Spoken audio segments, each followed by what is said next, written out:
नमस्कार, आप देख रहे हैं अनादि टीवी। मैं हूं आपके साथ अभिषेक। यूपी में राज्य सरकार की ओर से सामूहिक विवाह योजना में सिंदूर दानी उपहार में दिए जाने के बाद अब इस पर सियासत शुरू हो गई है। सपा का कहना है कि भाजपा सेना का इस्तेमाल अब राजनीतिक लाभ के लिए कर रही है।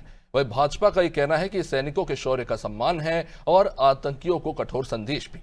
इस मुद्दे पर कैबिनेट मंत्री जयवीर सिंह ने अनादि टीवी से बातचीत की। आइए सुनते हैं।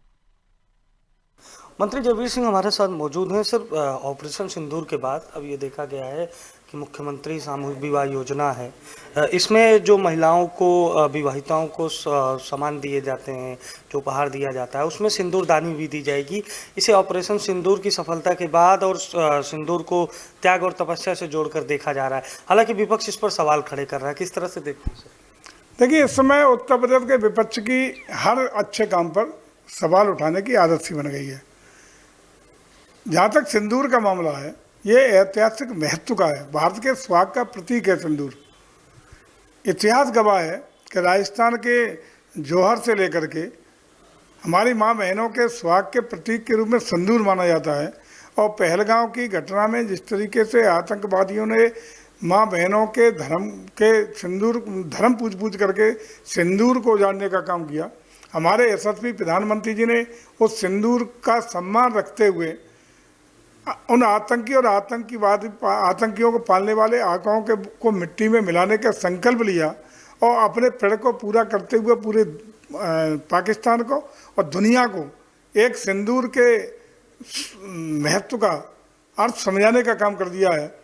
आज उसी के परिणाम स्वरूप हमारा देश सुरक्षित है, गौरवान्वित है। आज BSF अग्रिम चौकियों का नाम सिंदूर के नाम पर रख रहा है।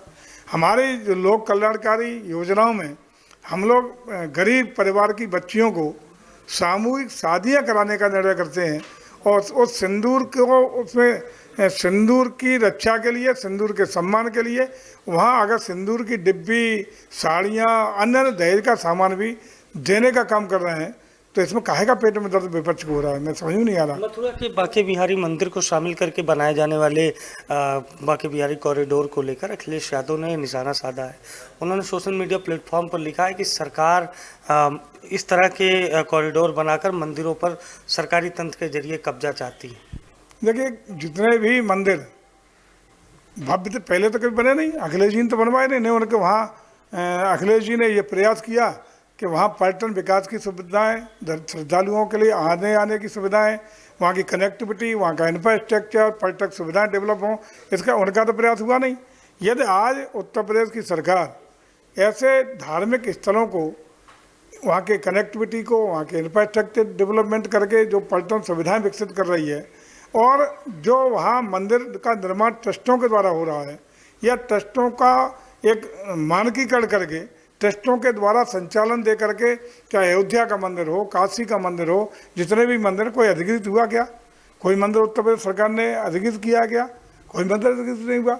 अयोध्या का मंदिर वहाँ का ट्रस्ट चला रहा है, काशी का मंदिर वहाँ का ट्रस्ट चला रहा है। लेकिन उनका कहना है उसी ट्रस्ट में ही तो भ्रष्टाचार है। कॉरिडोर बनते समय वाराणसी का भ्रष्टाचार सबने देखा, राम मंदिर में भ्रष्टाचार की बात सामने आई, तो कह रहे हैं कि ये कॉरिडोर और सरकारी तंत्र भ्रष्टाचार कर रहे हैं। अब उन्हें तो हर चीज़ में, हर डेवलपमेंट में, हर विकास की योजनाओं में भ्रष्टाचार दिखाई पड़ेगा, तो ऐसे कैसे काम चलेगा? प्रमाणित करें ना कहाँ भ्रष्टाचार हुआ है। बल्कि मैं समझता हूँ कि जिस पारदर्शिता और गुणवत्ता के साथ अयोध्या का कॉरिडोर हो, काशी का कॉरिडोर हो, इसमें वहाँ के ट्रस्ट लगातार उन्नयन के लिए काम कर रहे हैं। आप देख रहे हो प्रतिदिन नया डेवलपमेंट और मंदिर के भीतर ट्रस्ट के द्वारा किया जा रहा है और तमाम श्रद्धालुओं की संख्या बढ़ रही है, वहाँ का चढ़ावा और दान की राशि भी बढ़ रही है। ये इंगित करता है कि पूरी देश और दुनिया में उत्तर प्रदेश की सनातन संस्कृति का परावैभव चरम पर है और उसी का परिणाम है कि श्रद्धालुओं की, पर्यटकों की संख्या में इजाफा होते हुए अखिलेश जी के राज से गुणात्मक रूप से पर्यटकों की संख्या में वृद्धि हुई है और आज देश में नंबर 1 हैं हम पर्यटकों की आवक में, और पूरा दुनिया का आकर्षण उत्तर प्रदेश का पर्यटन और श्रद्धा के केंद्र बन गए हैं। इसके लिए उत्तर प्रदेश को गौरवान्वित होना चाहिए। अखिलेश जी भी चूंकि उत्तर प्रदेश के हैं, उन्हें भी गौरव का अनुभव होना चाहिए। एक आखिरी सवाल आपसे, देखिए समाजवादी पार्टी 2027 की तैयारियों में जुटी हुई है। कभी वो खुलकर अखिलेश यादव कहते हैं कि सरकार में एक वर्ग का बोलबाला है, अब वो कह रहे हैं कि समाजवादी पार्टी की जो नई रणनीति है, इस हिसाब से वो रील बनाएंगे, क्लिप बनाएंगे सरकार की योजनाओं के खिलाफ, सरकार के कामकाज के खिलाफ, जो भी सरकार की खामियां हैं उसे छोटे छोटे वीडियो के जरिए जनता में सर्कुलेट करेंगे, यानी सोशल मीडिया से सरकार बनाने का प्लान तैयार किया है सपा ने 2027 में। देखिए, जिस तरह से एक वर्ग की बात कर रहे हैं, निश्चित रूप से अखिलेश जी को याद आती होगी अपने कार्यकाल की बातें। उस समय एक ही वर्ग का था, ठीक कह रहे हैं, वो गलत कहाँ कह रहे हैं, एक ही वर्ग का कब्जा रहा। लेकिन आज आदरणीय योगी आदित्यनाथ जी के नेतृत्व में हर वर्ग, धर्म और जात का सम्मान रखते हुए, बिना किसी पक्षपात के, न धार्मिक न जाति, केवल गरीब कल्याण के लिए और सबके विकास के लिए, सबका साथ सबका विकास के साथ हमारी सरकारें काम कर रही हैं। हर उस व्यक्ति के जो गरीब है, जो गरीबी की रेखा से नीचे है, जिसको सरकार के सहयोग की अपेक्षा है, उसको गरीबी की रेखा से ऊपर ला करके शोषित, वंचित, पीड़ित वर्ग को ऊपर उठाने का काम हम कर रहे हैं।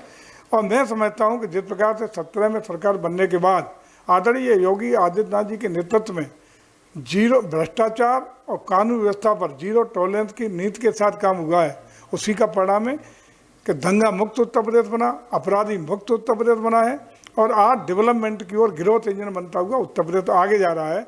और जो इंजन, जो उत्तर प्रदेश हमेशा बीमारू राज्य की परिभाषा में रहता था, जो विकास की दौड़ में सबसे पीछे वाला राज्य हुआ करता था, आज अग्रिम पंक्ति के राज्यों में देश के अंतर्गत समार हुआ है।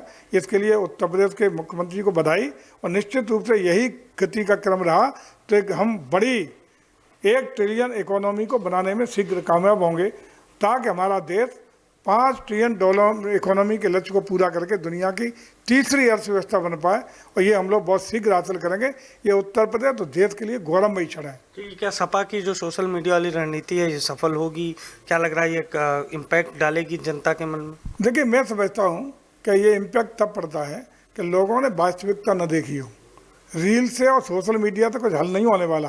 लोगों के जहन में आज भी वो बातें याद हैं जब 12 से 17 के बीच में अखिलेश जी उत्तर प्रदेश के मुख्यमंत्री रहे थे, और उस समय में जो देश प्रदेश के लोगों ने दंत झेला, जात के नाम पर, धर्म के नाम पर, जमीनों पर कब्जे, चौथ वसूली, गुंडई, बलात्कार, लूट खसोट, चहेते लोगों ने जिले चलाए सीएम की तरह, और जो पिटा वही जेल गया।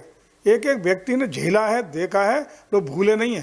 एक तरफ चैट होगी, एक तरफ सोशल मीडिया होगी, एक तरफ पीठ की डंडे याद आएंगे कि पुलिस ने किस तरह लठियाया, पिटाया, गुंडे की थी। अब सपा के पालतू लोगों ने किस तरह जुल्म जाति और अत्याचार किए थे, वो जब उसके जहन में जैसे ही वो रील घूमेगी, वास्तविक रील, तो ये सारी रीलें बेकार हो जाएंगी। तो ये हमारे साथ उत्तर प्रदेश सरकार के मंत्री जयवीर सिंह थे, जिन्होंने कई मुद्दों पर हमसे बातचीत की। सहयोगी शिवांशु के साथ अभिषेक शर्मा, लखनऊ।